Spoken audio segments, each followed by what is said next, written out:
सद्गुरु श्री ब्रह्म चैतन्य महाराज गोंदवलेकर, इनका प्रवचन 20 जुलाई। नाम में ही संतोष हो, ये सद्गुरु की पहचान है।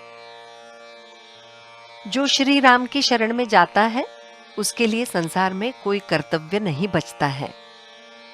देह के भोग से आज तक कौन मुक्त हुआ है, लेकिन जो राम भक्त होता है उसे देह की पीड़ा की परेशानी नहीं होती। राम के चरणों में अपना दृढ़ भाव रखो तो तुम्हें कुछ करना ही नहीं पड़ेगा। ये सद्गुरु की पहचान ही है कि नाम स्मरण में संतोष होता है। यदि हम राम की शरण में जाएं तो दयालु भगवान अवश्य कृपा करेंगे।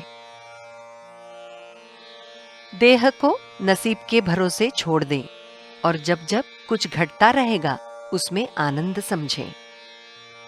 जो दृश्य जगत है वो सत्य नहीं है, अतः भगवान राम में हमारा चित्त लीन रखें। विषय वासना से मन अलिप्त रखें। ऐसा करने पर रघुनाथ जरूर कृपा करेंगे। ईश्वर से हम यही मांगे कि हे भगवान, मुझे केवल यही वरदान दो कि तुम्हारी भक्ति में मेरा मन लीन हो। आपसे यही मेरी प्रार्थना है। जो ऐसी प्रार्थना करता है उस पर रघुनाथ कृपा करते हैं। राम के चरणों में हमारा मन समर्पित करें और अखंड संतोष रखें। जो लोभी होता है उसके मन में हमेशा धन के विचार आते हैं, वैसे ही साधक के मन में हमेशा नामस्मरण का विचार हो। ऐसा जो करता है उसका राम से वियोग नहीं होता।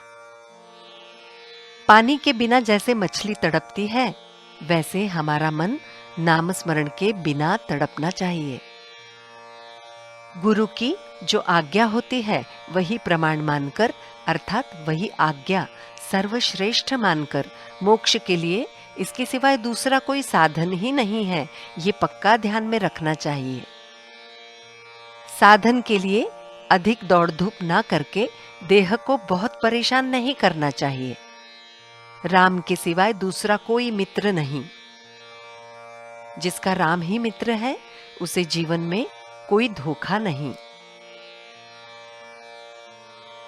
गृहस्थी में जिसका राम मित्र है वो भय, चिंता, दुख से मुक्त होता है। राम की सेवा से सबसे अधिक हित होता है।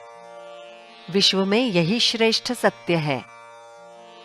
जो मन से भगवान की आराधना करता है उसका जन्म सार्थक होता है। संसार का कर्ता धर्ता राम ही है, यही दृढ़ विश्वास रखें। राम पर दृढ़ विश्वास रखने से कोई चिंता नहीं रहती। श्री राम की समीपता होने पर भय, चिंता, शोक हमें कभी छूते नहीं। निरंतर नाम स्मरण करने से सभी इच्छाएं पूर्ण होती है। नाम का चिंतन, भगवान का ध्यान, गुरु की आज्ञा प्रमाण मानना, ये सब सच शिष्य की पहचान है। जहां हमें संतोष होता है वहीं सद्गुरु का स्थान होता है। नाम स्मरण से ही भगवान हमारे होंगे, हम उनसे जुड़ जाएंगे। देह से कभी ऊब न जाएं। राम जैसे रखेंगे उसी में संतोष माने। शरीर को जो दुख पीड़ा सहनी पड़ेगी वो ईश्वर के कारण ही है, ऐसा मानना चाहिए। इसलिए चिंता नहीं करनी चाहिए और भगवान को भूलना भी नहीं चाहिए। भगवान की अलौकिकता ध्यान में हो और उसी का चिंतन करें। राम के बिना दूसरा कोई भाव मन में न आने दे। मन को वहीं परम शांति प्राप्त होगी।